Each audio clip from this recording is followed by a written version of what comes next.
Next Level Live. Thank you so much for jumping on today and listening in. Very excited about having Mike Shroades on today. A few things I'm going to go over before we get to Mike, but I really, I had the chance to have Mike and a couple of his agents in the office recently, and what's neat is the different perspective that people bring. Mike's somebody who, it's kind of funny because I asked him, I said, Mike, can I ask you how comfortable you are with confronting people? And he said, I'm not comfortable at all. And the funny thing is, I said, say that again. I'm not comfortable at all. So here's somebody who's going to do 500 grand, 400 grand. What did he say he's going to do this year, Mike? He said he's going to be Hall of Fame. Yeah, he'll be Hall of Fame, but he said his goal is $500. $400,000 in issue paid business. His goal's 500 grand. He'll probably hit it, but if he doesn't, 400 grand is a massive number. I'm not like I'm giving him out. I believe in him. He says he's going to hit it. But he's somebody who's saying, hey, listen, I don't like, some people I love to, I like to look people in the eye if I'm helping them and want to happen to be honest with them and transparent and ask them questions that might be difficult to answer. It's part of my job. It's what I'm supposed to do. It's kind of funny because we don't sell these shirts, Mike, these Tuesday at 6. First of all, I think people have to understand. Remember back, so you're talking about 11 years ago. And I remember it was about 12 of us on the team, and we had leads, and we're making phone calls, and making phone calls the way a lot of people hey, how you doing? Do you remember filling this thing out? Do you have some time? And I remember one day I was somebody said to me, well, I don't understand. If you talk to 20 people, how many in your book? I'm like, 20. 20 of them. They have 20 of them answer and 20 of them my book. Now, listen, and I said, they go, what do you do? I tell them coming over Tuesday at 6. Because we would dial, Tuesday at 6, it's stuck. And what I mean by that, let me elaborate, is going through some of these sales conferences the last couple weeks and listening to people with their phone script, I think that when people said, and I heard a lot of people do it the same way, let's have some awesome people, I don't think that they were raised in some kind of phone script environment, they understand it. I just think when they got the leads, they understood the concept. So I was kind of role playing with a guy, a couple weeks ago in Philadelphia. Great, got 24 years old, played football at West Virginia. I was waiting for West Virginia at Lafayette Tech, because West Virginia is really good. That's one of the best programs in the country. I'm that's pretty impressive, when Gary's played at LSU, I'm LSU what? He's LSU, the school. I'm wow, you're really good. And we're going with his phone script, and it's the simple stuff, Mike, that gets people. The stuff that people just have to understand doesn't work. The number one thing we're trying to accomplish in the phone script, I want to get people on the phone, I got that part, but the phone script itself, is the initial contact with people to believe that they know who you are. Not because you said they do, because of the way you interact with them. If Mike says, Mike, say hello. Hello. And I say, is this Mike? Yes. Mike, how are you doing? His friends don't do that. Right. Your friends don't call you and go, Mike, because they already know it's Mike because they called you. Right. But they don't go, hey, so how's your day going? That's what somebody that doesn't know you says. And more importantly, somebody that's trying to sell you something says. But if Mike answers the phone, Mike. Hello? Mike? Yes, Mike. Mike, Shawn, getting back to you from the Mortgage Protection Center. Right there, see, I just want to transition right into, I'm getting back to you, benefits senior benefits, can be from where, listen, you got a lead, they filled it out. I'm getting back to you. I'm getting back to you about this form you fill out. I'm getting back to you about what you sent in. Not, hey, how are you doing? Not because I'm not interested in how he's doing, but on the phone, I'm not interested in how he's doing. I need to meet with him. If he thinks I'm trying to sell him something or to butter him up or to make small talk, he doesn't know me. Mike, you remember filling that form out? Yeah, I feel Okay, well, we get a lot of them. He starts going, I just start talking. Yeah, well, we get a lot of them every single week, Mike. A couple thousand are coming in these counties every single week because people are wanting to make sure if something happens, the event of a death or disability, their mortgage is protected. Mike, my job is very, very simple. I come out, get the information to you, go over it, see if you're eligible or not. Not everybody is. I'm out in your area tomorrow at 4 and 6. Which one works better? I'll be home at 6. You'll be home at 6. Okay, I'll drive a black Honda Accord. I'll be there by 6. My mom taught me to be on time to appointments. Is there any reason that you could see you wouldn't be there tomorrow at 6, Mike? No, I'll be there. Okay, great. Boom, my name is, and the whole deal. And then Mike can do a couple things in the way there. Mike could call me at 5:30. Why? Because Mike is home and doesn't want me coming over, right, Mike? Right. Because he doesn't call me if he's not home. I've not had very courteous clients that go, hey, I'm at work. I'm going to call that guy just so he doesn't show up. When they call you to say that, he's like, man, I had a long day at work. And I see the number because I have the lead and I don't answer it. Not because I'm rude, because I want to help you. My job is not to avoid you and not make appointments with you. My job is to help you. My job is to go out and sit down with you and help you get the coverage that you requested because you fill out a form. But because you came home and had a long day at work and all of a sudden hit you like, that guy's coming over, man, I wrote that thing down. Really don't feel like dealing with that tonight. You know when a good time to deal with a new bill is about your death? Never. But you have to do it. It's never the best time. When's the best time to go ahead and get your appendix out? Never, but when you need it, right? Like, nobody gets up and dances. I can't wait to get, have appendicitis and my appendix out. I mean, I'm being a little bit facetious, but at the end of the day, I understood the dynamic. I understood what I was supposed to do. When I would go out and meet with people and knock on the door and they weren't there, I remember I'd come back from these trainings and I'm like, and I'd go, how'd it go? Well, I went through the place. I even think that client was home, and I'm like, what'd you do? I knocked a couple times and left, and I'm like, you thought they were in the house? I'm like, yeah. I'm like, so they booked an appointment with you, and they were there. Yeah. What would you do? I'm like, well, I always call them and get on the voicemail and tell them I'm concerned for their health and safety, because in my world, Mike, I know you. If I said, come over to my house, Mike, I know you, right? And if I fill out a form or you fill out a form, I know, we book an appointment. If I say, Mike, come over to my house. Here's my address. I'll see you at 9 a.m. Mike goes, all right, man, sounds good. Mike comes to my house. Mike sees my automobile in the driveway. Mike hears me running around in the house. Mike knocks a couple times. Is it so abnormal for Mike to be concerned about my safety? Is that abnormal, Mike? Not at all. I could have broken a leg. There's a lot of things that could have happened, because it's very abnormal for me to invite Mike over and then not let him in because I'm not 8 years old. So it would be awkward. So I guess for me, I always took and thought about what really actually what is commonsensical. And everything I did was I approached it from a commonsensical perspective, because that, again, it made sense to me. So I think for the presumptiveness we had of Tuesday at 6, and we just always talk about like Tuesday at 6.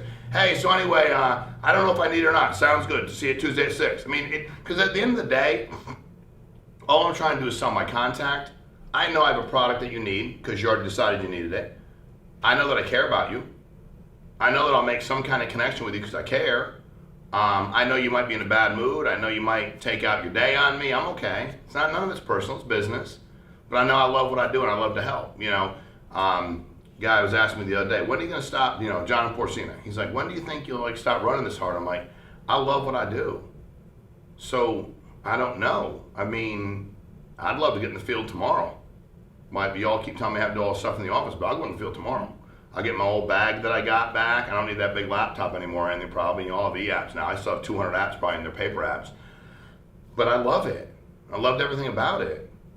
You get to somebody's house that has a need, you fill it. It doesn't even close every appointment. And you walk out of there feeling good about what you did, knowing they're in a better position than you found them, and you made money. I mean, I don't know, how's it get better than that? So the concept of the presumptiveness, for us, it was something that allowed us to grow exponentially because it grew on them. I'll give you an example. I was taking a ride, Mike, with Eric Anthony to Boston. Did I tell you this yet? No. Gentleman driving us is probably in his late 60s. He is like really nice guy. But we're pretty excited about stuff. We're talking about growing a business. I'm on the phone with a bunch of people. I'm active and I'm excited. And this guy's talking about how this other person in the company's bullying him, and I'm like just talking about how, just standing up, we're talking, in general. So we get in the gas station, and when I got in the car, I said, hey man, we gotta get going, we have a meeting. He's nice. He goes, I like to stop every once in a while. I'm almost 70 years old, And I said, you're just gonna have to hold it for a little bit. It's 2 hours, So we get close. Eric Anthony's shaking like he's a little kid, like he's going to the bathroom. He's sitting next to me, like he's doing one of these things. So I'm like, all right, you want to pull over? And Eric said, I was just going to ask if we can pull over. I'm like, all right. So, I drank all my coffee. So we go in there, and I'm in the convenience store, and Eric's talking to him. And Eric's very nicely sees him, and you can just see the guy's like looking around. Eric's like, hey, if you want a cup of coffee, whatever you want, I'll get it. Very nice. Yeah. So the gentleman says to Eric, thank you very much. Well, as he says it, a guy walks by him and goes, thank you very much. And this guy spins around and goes, what are you, some kind of wise guy? What are you, a comedian? I was like, whoa, everybody calm down. What's going on over here? So like we laugh and we go pay for it and stuff. And he's like, I don't know, why are you talking to me that way? And the guy's just like, dude, I was giving an Elvis impression. He's like, impersonation. He's like, not with me, you won't. I'm like, whoa. And so we get outside. He's like, man, you guys just got me excited. I'm like, we're not fighting anybody, bro. Like, you gonna beat the guy up because he like mimicked you, man. And he's like, I'm just saying the way you're all. And the moral of the story is, when you're excited about something, Mike, when you're passionate about it, and when you want to go out and serve other people, you're going to have an impact on people. You're very rarely going to have there's an indifference. Your excitement, your passion, your motivation, your desire to help is contagious. So is your, I'm doing okay. Yeah, I'm just have some stuff going on. Well, join the club. 155,000 people got out of doing stuff today. They died yesterday, according to what I read on the internet, how many people die in the world every day. So I guess they don't have to worry about stuff today because they're dead. So, and I mean, I think for us, and I think we run the company that way now still, Mike. We know that we're doing quite a bit of volume. We're growing. But there's a lot of people that aren't where they need to be. Maybe they don't even know if they want to be, but they need to be. And there's a lot of families that we haven't helped, because there are hundreds of millions of people out there. And it appears that a lot of middle Americans don't have any life insurance, don't have enough. So the whole Tuesday at 6 concept was, hey, we got a form, you filled it out, we didn't offer you nothing for filling it out, you did it of your own volition, we're coming to give you information. And once we give the information to you and explain to you how it works, ask you a couple questions, let you ask some questions, but lock in on your heart and your mind about what you were trying to accomplish and who you were trying to accomplish it for, yeah, you're most likely going to go ahead and, call it purchase it. I used to say, order it. No, you're here to sell me something. I'm like, yeah, I'm the guy that got the form sitting on my desk, minding my own business. I keep dropping forms on my desk. I had to come out here and see if you're eligible. When you sent that to me to sell us on how you should get the coverage, I don't know who the salesman is here. I just take orders, man. Fill them in. If you buy it, great. If you don't, I want you to, here's all the reasons why I want you to buy it. Here's why you know you need it, but please don't think it's about me. If you buy it, I'm not going to retire. If you don't, I'm not going to quit. I got a lot of people to help, man. I know that this coverage is beneficial for everybody that accesses it, and I know that you need it. You know you need it, which is why you filled it out. So let's go. So I think, Mike, in the hiring side, we're the same way. It's just kind of, we know we offer at Family First Life. I have more warm market people, Mike, in the last 4 to 5 months that I've hired than probably my previous 10 years. And that's the truth. I can name them all for you. Go. Now, granted, I wasn't like the #1 recruiter ever or hiring manager at any capacity. It wasn't like my strength. But I think I'm so unbelievably passionate. I was with an Uber driver the other day who I hired, and I said, why are you, I said, how many people you picked up today? He said, you're my first pickup in 5 months. And I was like, oh, I got to ask, right? What's been going on? He said, no, my son's going to, this thing and he needs money. I'm like, okay, so you just like, and I'm like, we have the same deal, except you can just decide to need money on Monday, go run business on Tuesday, and on Wednesday or Thursday you can get paid $1,200, $1,400, $1,800, not 120, 80, 76. It's an unbelievable situation. So I've realized, and that's how companies like that were birthed, because Mike, they knew there was enough people that needed an extra income. They knew there were plenty of people that would go, I need to make some extra income. And some of the incomes that they're making for the time they're putting in, I'm like, you got to compare and contrast, right? I mean, go out and get any job you want, but life insurance pays very, very well, and it's the most lucrative thing I've seen for anybody to do independently, that's for sure. So I just wanted, because somebody asked me about that the other day, and Mike was like, nobody even knows what Tuesday at 6 is. I'm like, well, I probably haven't said what it was, and it may make less sense to you now that I'm rambling, but hopefully it makes more sense to you. It was a presumptiveness, it was a responsibility, it still is, and an accountability to go out there and protect and serve clients, because they asked for it. And even if they kind of forgot from Tuesday to the following Monday when they fill it out why they did it, your job is to remind them. Your job is to put it back in their mind to explain to them why they did it.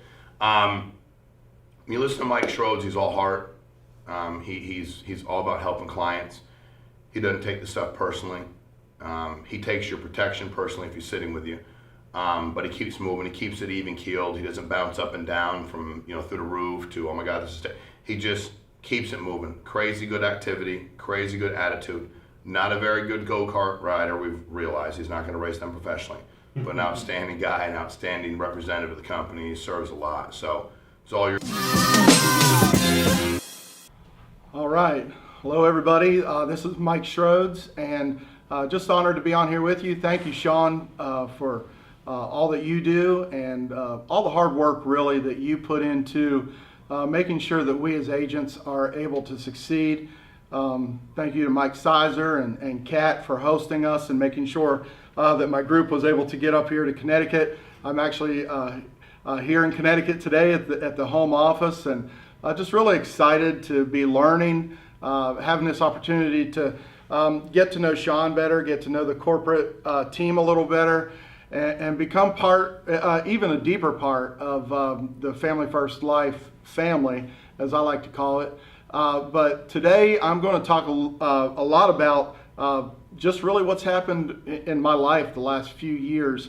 I've been with the company, I've been with Family First Life for, I started my first sale was April 1st, 2017, and appropriately that was April Fool's Day, and I will go ahead and share the story in case you have not heard the April Fool's Day story.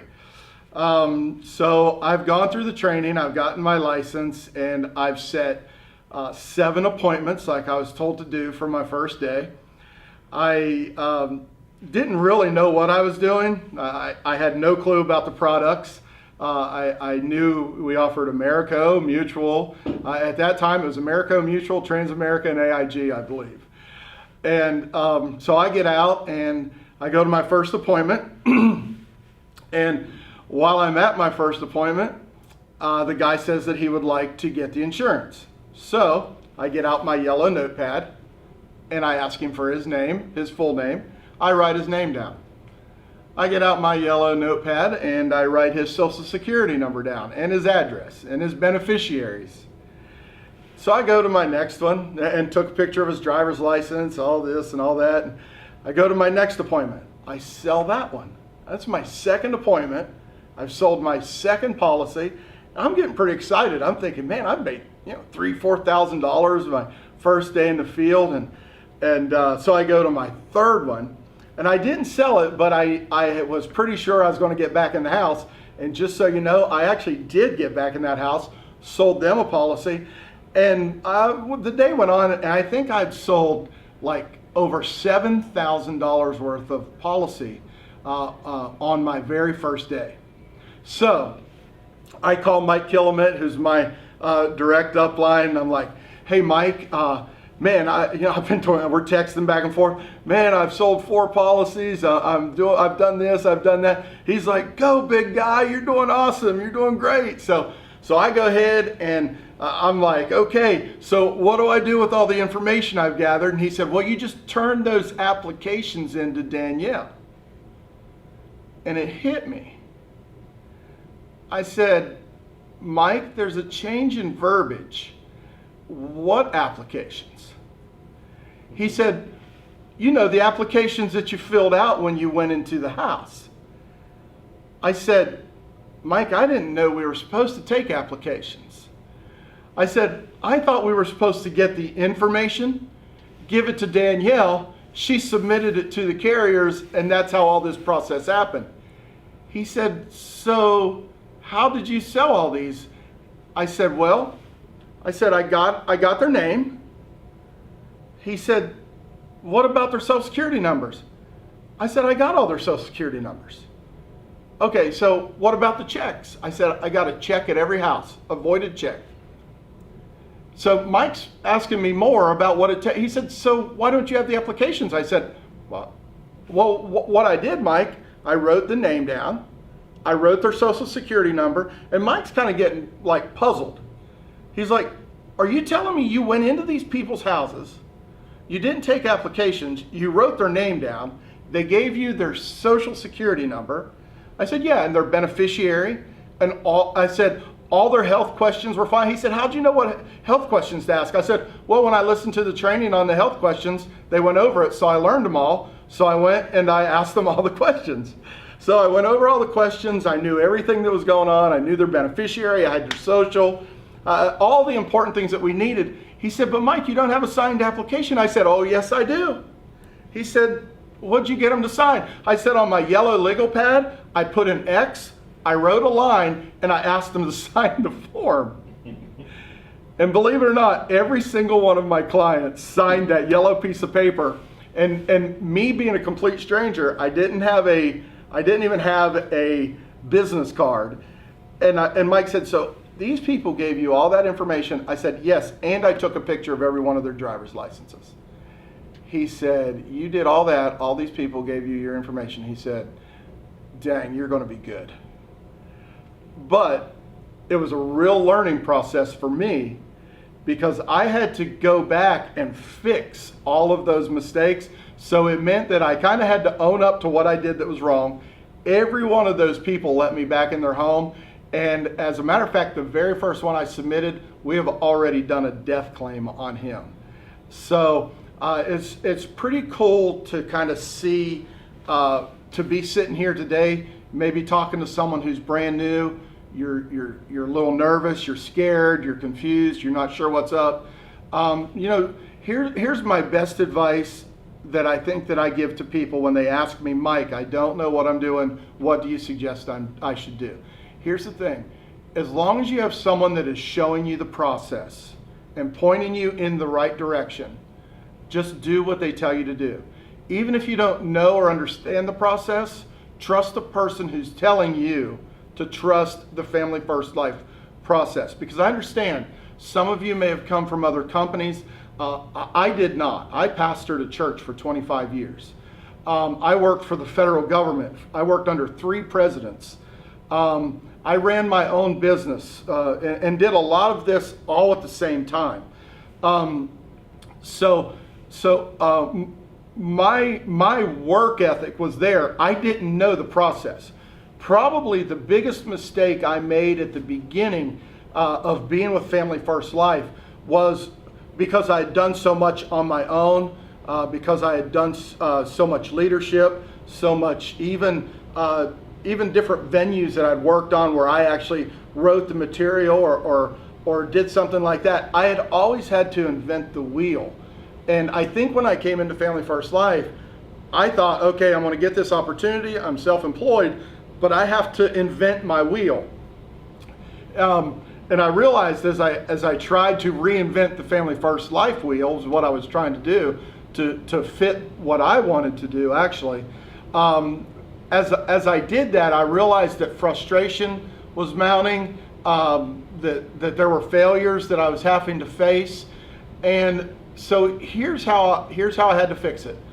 I knew there was opportunity in this business. In 1 month I had wrote my first week $7,000 worth of business, and 2 months later I had $8,000 worth of chargebacks. And I was like everybody else when I come to the business.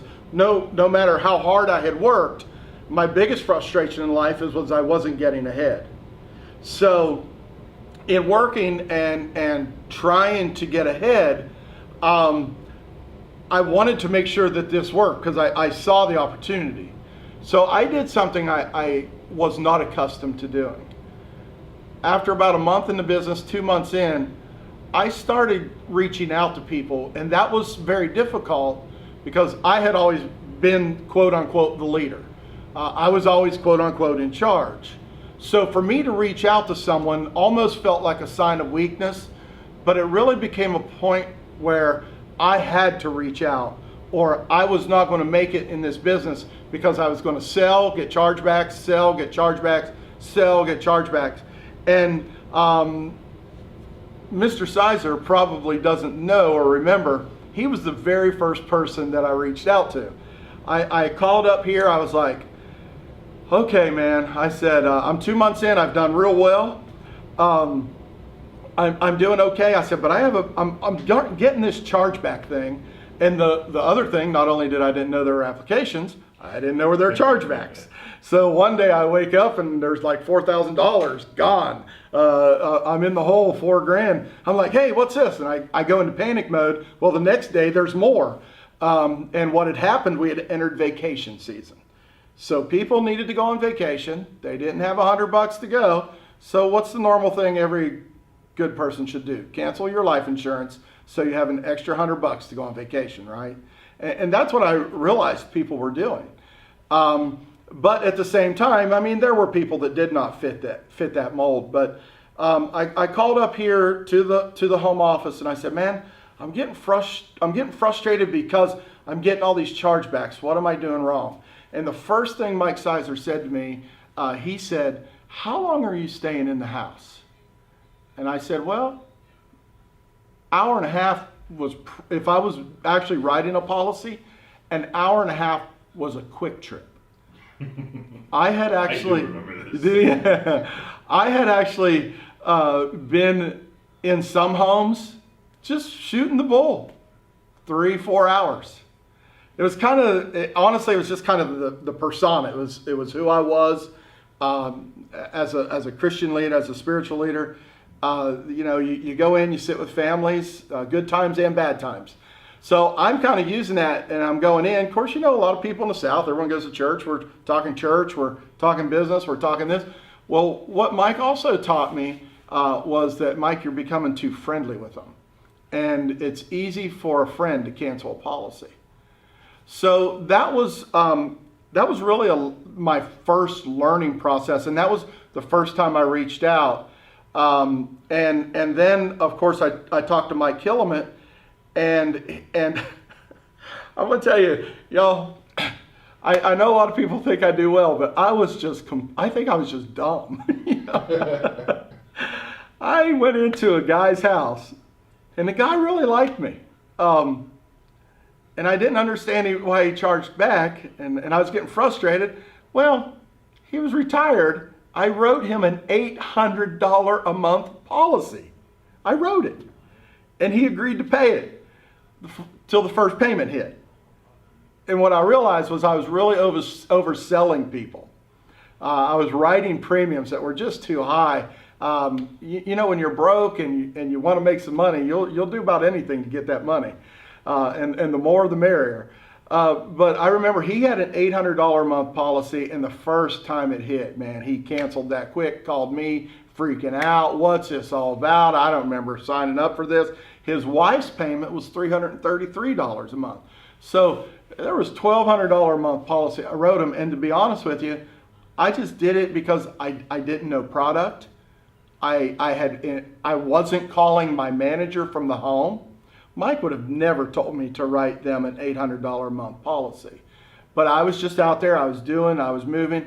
And I want to tell you, when things began to change was when I let people like Mike Sizer, I called Shawn, even when I first started hiring, and I asked him some advice on hiring, which was great. And I'm not going to get into that right now, but I called Mike, and he said, Mike, you're really good at what you do. He said, but your premiums are too high, and that's why people are charging, because they just can't afford the insurance.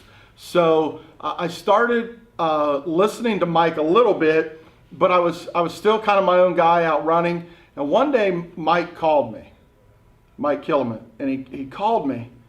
He said, what are you doing?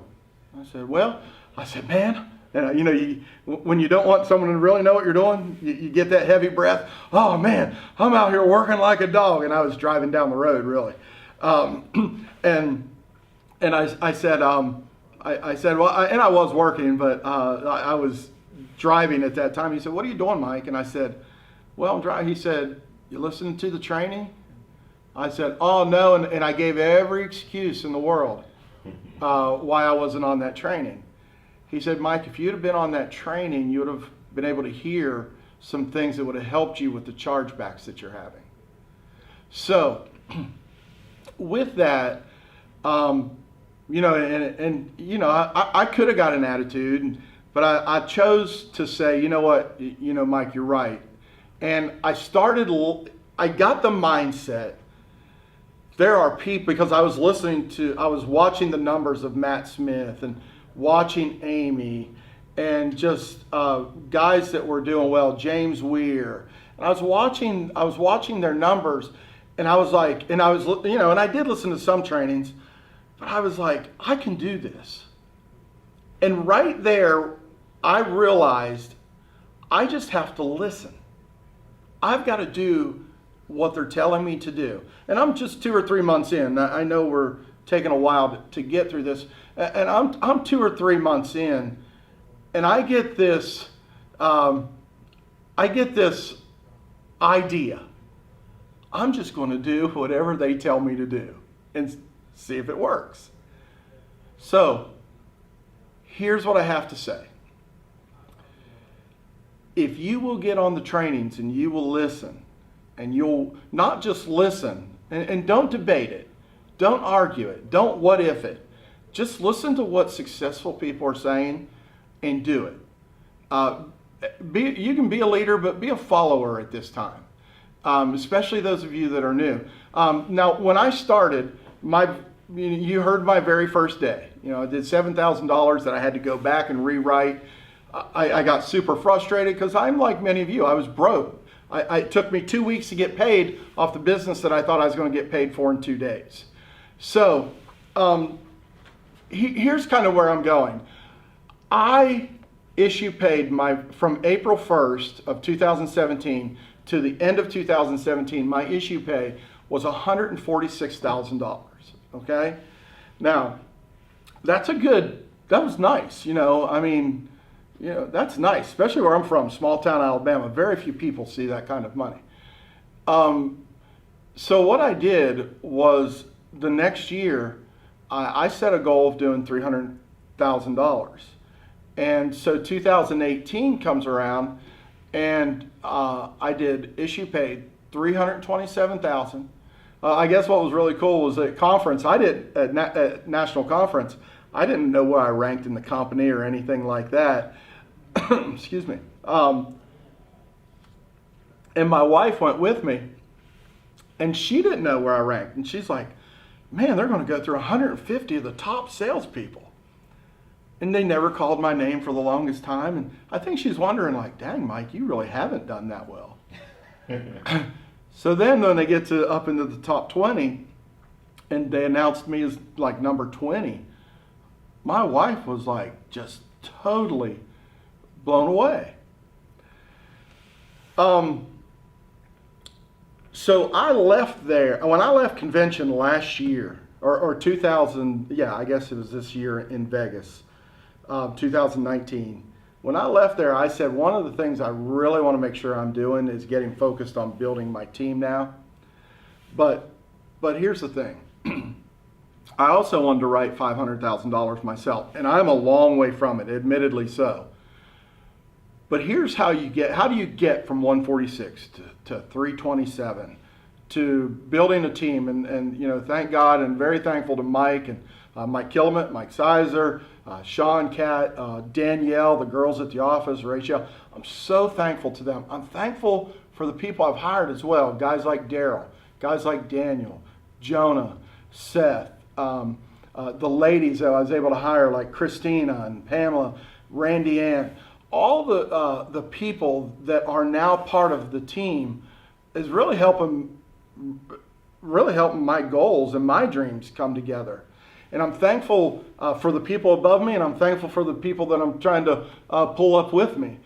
But going from that 146 to 327, and if you notice, that's almost double from my first year to my second year. And I attribute every bit of that, to because I was willing to learn from other people.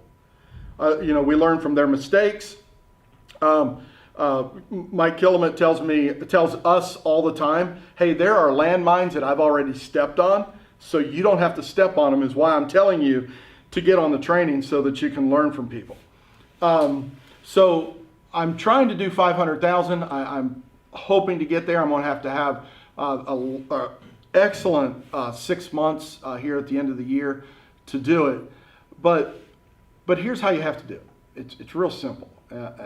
Matt Smith said it the first time I ever heard it. The best way to achieve your goals in this business is one word. You got to work. This is not an entitlement. This is not a given. We're all self-employed. So therefore, we're all responsible for ourselves. No one is going to write me a check. The only one writing me a check is me. And I think it is vitally important that you understand that. This is big boy money. This is big girl money. The biggest producer in our company is a wonderful lady, Amy. This is the real deal. If you're looking for something that can change your life, this is the real deal. This is where your opportunity is. And listen, I'll be 50 next month. I've looked for really the better part of 30 years for an opportunity. I always worked hard. I always looked for the right opportunity where I could get ahead. You know, maybe we don't talk about some of our personal goals. I've always had a dream of being in ministry full time and my business being able to support me in the ministry so that I didn't have to depend on a church. I didn't have to depend on donations and charitable donations. And quite honestly, that means that you're not having to depend on people to do God's work. And really, my personal goal is one day, to be able to do ministry on a full-time basis based upon the income that I have from the business that I now own. And I know it's a little personal, and I don't know why I went down that route, but I did. But also getting from where you are right now, which is your point A. Don't look at point A, and don't be at point A looking at point Z. Your next step is getting to point B. Okay, it's at next incremental growth. So when I'm talking to people and I'm training, I do try to keep it simple. So let me just go over a couple things real quick that after I had talked with Mike and I had been on the team with Mike Killamit for some time, I went and every October I go and I spend a day in October with Mike, just kind of I want him to go over me. I want him to tell me where I need to improve. I tell him what my goals are and my vision and my hopes for the business. And he kind of helps me go over all that. But here's the thing, and we hear this all the time. I have no secret sauce. I have made a lot of mistakes. I continue to make them, but I'm still growing. I'm a work in progress. And but here's some things. I believe in principles. I believe there are 5 or 6 things that you can do that will get you to that next level. And man, yesterday my topic was staying focused. At the sales conference, I talked on staying focused. Mike came out with that schedule about a week ago, and I had the worst week of trying to stay focused ever, and that was my topic. So here's the thing. You need to get laser focused on these couple of areas. Give it, everyone says 9 months or 90 days, 6 months. Here's what I want to say. For the next year, don't take any vacations. Don't go out and buy brand new cars. When you start making money, don't take time off. I'm not saying don't go enjoy your family. Get laser focused. For the next year, just hone in on this business and your life is going to change. So here's how I recommend you do that. Because I know there are people that are just saying, okay, what do I need to do? Narrow it down to these things and work on these areas. This is what I did when I realized I am on an opportunity of a lifetime. Okay, and just so you know, man, when I first came into Family First Life, guys, my bank was empty, my credit was shot, and just in 2.5 years, do you know? And I didn't do it. I just wanted to see what kind of house I qualified for. I qualified for over $1 million mortgage. Now, did I do it? No. I'm still in my $70,000 home because I want the business to continue to grow. So here's what I'm saying. Don't do crazy stuff. When you start making money like you've never made before, for the next year, focus on this. Number 1, set you a schedule that you are not willing to compromise. That means that your wife, your spouse, your significant other, your girlfriend, your boyfriend, your children, your everybody, your pastor, your whatever needs to know that every Monday you're going to be at 8 o'clock in the morning, your local time, you're going to be on the phone dialing appointments. That has to be protected. Nobody is allowed in that time. Now, if you was at the conference yesterday when I was speaking there, I was telling you about my wife. For 2.5 years, she knows exactly what I'm going to do. But every morning I'm walking in to dial, and she'll ask me, hey, what are you going to do today? And I'll tell her, I'm going to do what I've done for the last 2.5 years. I'm going in here to dial. You have to set your schedule. Everybody needs to know your schedule. James Weir and his wife are wonderful about talking because of their kids and all the moving parts. They have their schedule that they set up. Gary Pegues is really good. He and Debbie about setting up their schedule for the entire month, months out at a time. Ryan Montalto talks about how he'll start, he blocks everything off in 30 days. You need to have a schedule for every day of the week for the next year. You need to dial on Monday, and you don't need to stop dialing until you have 14, 15, 16 appointments for the next 2 days. And then on Thursday, you do it again, and you dial every Thursday. Run business Friday, Saturday. Sunday, if you feel okay with that. I do run some. It just depends. I don't particularly like to. But you know what? When you're building a business and you're broke, you got to do what you got to do. So it may be that for the next 6 weeks on Sunday, you're going to be 5 days in the field, 2 days in your office. Okay? But get you a schedule and stick to it. Nobody can mess with your schedule. The other thing is, where we make our money is dialing. You have to dial. So the second thing that I want to talk about is, for you to be able to dial, you have to get leads. So the second thing that I want to tell you is, scared money does not make money. You have to get over the fear of putting money out there. Well, Mike, you're making good money. Listen, I understand the fear. I understand the difficulty and the challenges when you have bills. If you're not buying leads every single week, every opportunity you have. You listen to guys like James Weir, the number he's putting up, he says he buys $3 leads every single day. Because when they come in and he gets a notification, he's buying those leads. You have to get leads. If you're fortunate enough and someone is buying your leads, my goodness, it's gravy. I mean, all you have to do is put effort in. You're not putting any money in when somebody's buying your leads. But if you're buying your leads, and if you have $500, maybe you don't want to go out and buy the most expensive leads. Go to the CRM. Learn how to shop the CRM out, or where you can get your leads, the Mail Pro discounted leads or the cherry pick leads. Set the toggle on the Mail Pro leads. Set the toggle on the cherry pick leads, so that every time one hits your county or in your surrounding area, hey, it comes in, you're the first one there, you'd be the first one to get it. Buy them up like that. You can get them $3, $1, 50 cents. There's, other than the leads that are 2 years, 3 years older, I have a certain final expense script that I use. I have a mortgage protection. And if it's a 9-month-old mortgage protection, my script doesn't change. I'm buying leads. Buy 50-cent leads. That's the only time my script really changes, because those leads are more than a year old. And if you need it, give me a call. Reach out to me. I'll give you the script. I know I've made 4 trips, because I live in Alabama. I've made 4 or 5 trips up north on 50-cent leads. I bet I don't have $200-300 in those leads. And in those 4 trips, I probably made $50,000 to $60,000. So it's just a matter of buying it and go to work.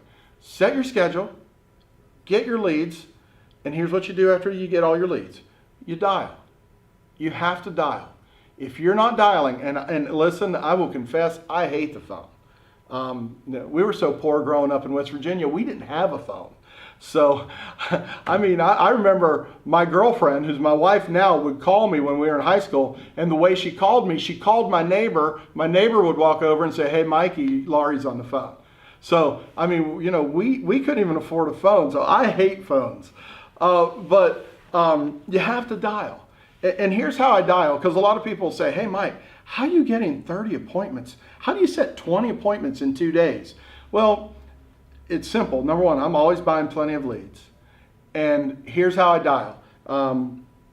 I can't think of Jamie's, Euphemia's wife right now, but I was listening to his wife, and she was training on dialing, and I was still fairly new. This was almost 2 years ago.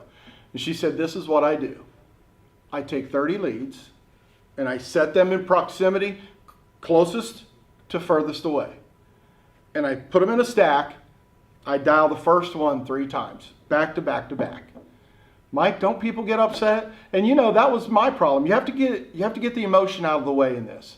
When you're dialing, you have to get the emotion out. They filled out a form. It's our job to call them. You've paid for that lead. Now you have to get a return off of that particular investment. So I dial 3 times, just like she said to do. I dial it 3 times. If they don't answer, and now what I do, I've actually changed it a little bit. I write the last 4 in the upper right-hand corner of the phone number, and I begin to cascade them down on the left, because a lot of times what I found was people was calling me back and I wasn't answering because I didn't know who they were. I didn't know what they wanted. So when I see that someone's calling me back, if it's one of the numbers I called, I'll pick it up, say, hey Jim, this is Mike over at the Mortgage Protection Office. I'll say, oh yeah, I saw you called me, and I'm right into setting my appointment. Okay? So back to the dialing through the stack. I have 30 of them, and I'm working the next 2 days. So I go ahead and I dial. I set the appointment. Someone doesn't answer. And just so you know, we all get hung up on. We all get cussed out. It happens to all of us. So I'll dial 3 times. Now let's say I go through that entire stack and nobody has answered. Let's just say that's the situation. Okay, it's not a reality, but let's say that's the situation. That means I have dialed 90 times sitting there. That took me about an hour.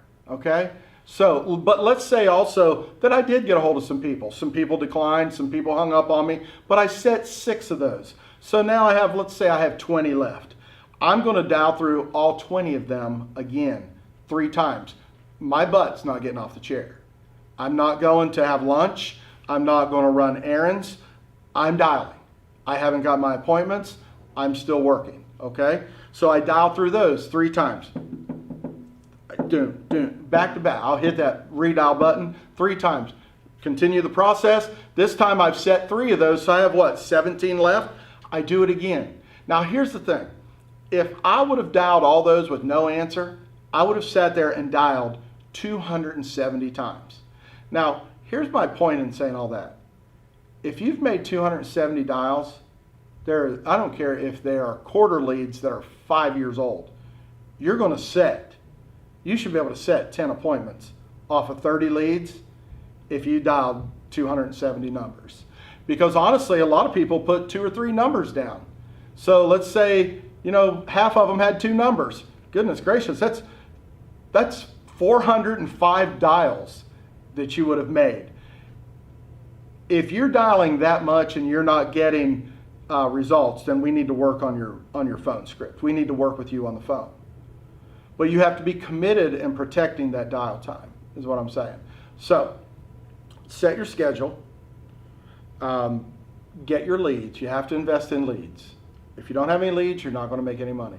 If you don't dial, you're not going to make any money. The other thing is you have to get good in the home. Once you've done the 3 things I've just said before, get good in the home. Work on your presentation. Go over that client work. You should never go into a home without your client worksheet. So take your client worksheet, go in, fill it out, get the name, get the amount of income, get to know their income, get their mortgage information if you're there on a mortgage protection call.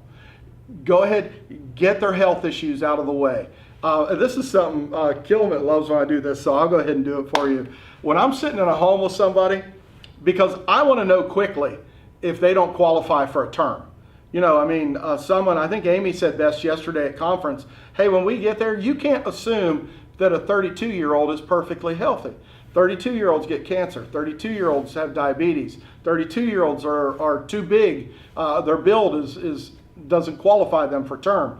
So this is what I do, because I do work a lot of final expense, and I work a lot of mortgage protection as well. So here's what when I get to the health questions, it just kind of helps me keep a flow, and it really makes people laugh when you do it. I've had one get mad, but that's okay. I actually touch the parts of my body that I need to know about from them. When I'm sitting in their home, I'll grab my head and I'll look at them and I'll say, "Meze loco na la cabeza, señor, mucho loco, un poquito loco." And they look at me like, "What in the world are you saying?" And I'm like, I need to know, are you taking any meds for depression or anything like that? And here's the thing, this works out every time. I'll say, "Meze loco na la cabeza," and I'm not fluent in Spanish or anything, but I say it, and it never fails. The person who's taking antidepressants, the person who's bipolar, they say, "Oh yeah, I'm loco."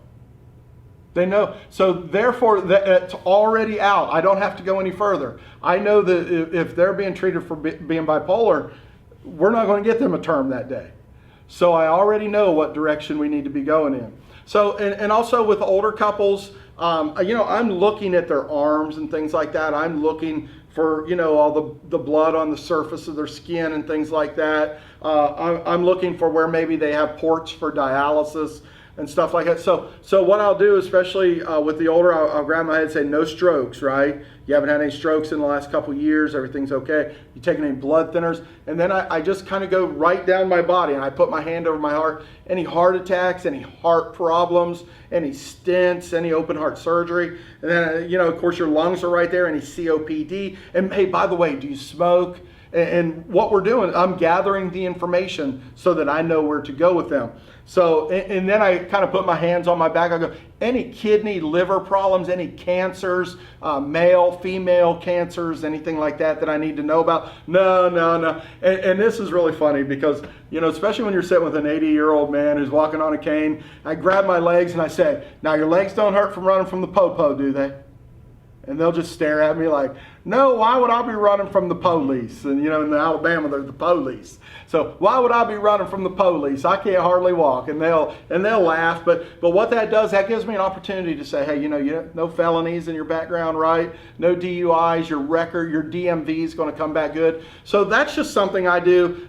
People like it. It's kind of an interactive thing. And then here's what you need to do once you're at that point and you've asked them, do you have anything that acts like life insurance? Do you have life insurance in place? Yes or no? Before you go any further, I would rather you not discuss product or price until you've called your manager, or you've called the agent hotline, or you've gotten a hold of somebody that can help you, especially if you're new. Now, obviously, once you get doing this for a little while, you're not going to have to make that phone call, but make that phone call. There's no sense in you writing a term on a 22-year-old that's type 1 diabetic. So when you call us, we're going to ask you those questions so that we can then tell you what direction to go. So my suggestion is, don't go in telling them, hey, we're going to cover your whole mortgage today. Because honestly, we may not be able to cover their whole mortgage. That's going to be based upon what they qualify for. So here's what you're going to tell them. You're going to say, I'm going to ask you some questions. I'm going to give my manager a call, and we're going to see exactly what you qualify for. Does that make sense? Now, there's a lot of other stuff, but I'm trying to give you some general things that can help you in the process of becoming successful to go from your job where you made $40,000 to making $100,000 maybe this year and $250,000 next year. So we've talked about this. Your schedule, your leads. You have to have leads. You've got to get good on the phone. You have to get good in the home. And here's another thing. You personally have to commit to training. You're self-employed. This is your job. This is your gig. This is your responsibility. And the way you're going to get better is activity will make you better. But committing to training is one of the most important things you can do. When your particular, no matter who it is, you might be with Andrew, Mike Killamette, Mark Mead, Millie, it doesn't matter. Whoever you're working with, you need to be on every training call possible. Every one of them. You have to be a sponge. and just soak it up and trust the people that are training you. Rarely have I heard anything that is not good. Matter of fact, I can't think of anything that I've heard training that was not good. Family First Life is committed to training us. I've been in the corporate world. I've been with the federal government. Family First Life is committed to training us to make us the best that we can possibly be. But you have to commit to getting on that training. Well, Mike, it's at 9 o'clock at night if you're Family First Life Southeast. It's 9 o'clock at night. That's right. I mean, it's the sacrifices you're going to have to make to be successful. Like I said at the beginning, this is big boy money now. This isn't a $30,000 or even a $30 per hour job.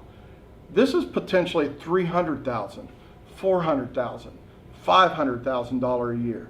So you've got to start thinking in that perspective. And I want to tell you, when you start thinking about that, you're willing to put the extra hours in, the extra time, the extra work.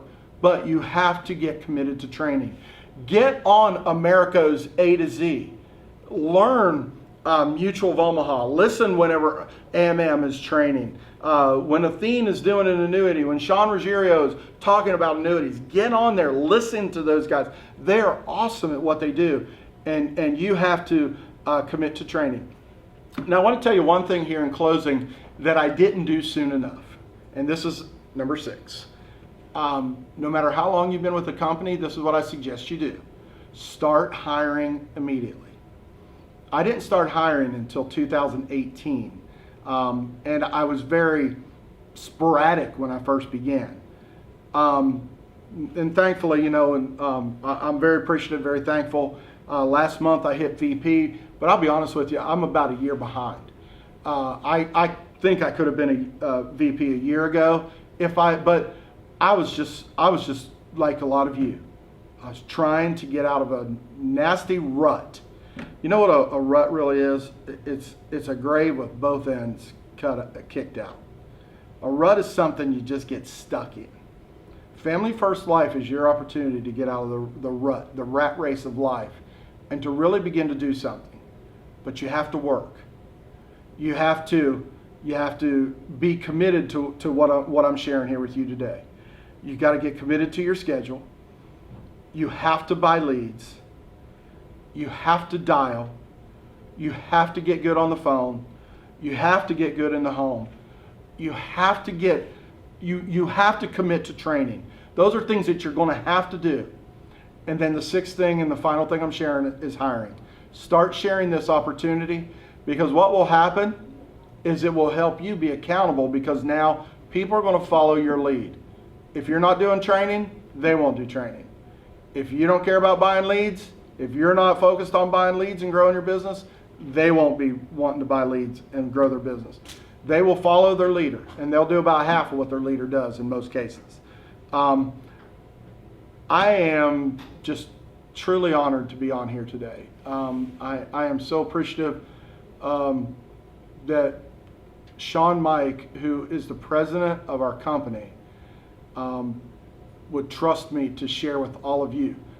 This is, no other way to say it, this is his baby, and to be entrusted with this is very humbling to me. I take great honor in that, because I know the work that he has put into making Family First Life what it is today. I wasn't there at the ground floor like a lot of people were, but I am very thankful for this opportunity that Shawn has given me. I'm very thankful to God for Mike Shroades, who pursued me, by the way, for 6 years before I gave in, just so you know. I could have been way ahead of the game if I'd have started then, but I think this winds up my time. I appreciate you taking the time to listen. Thank you all. If I can help in any way, never hesitate to reach out. Thank you.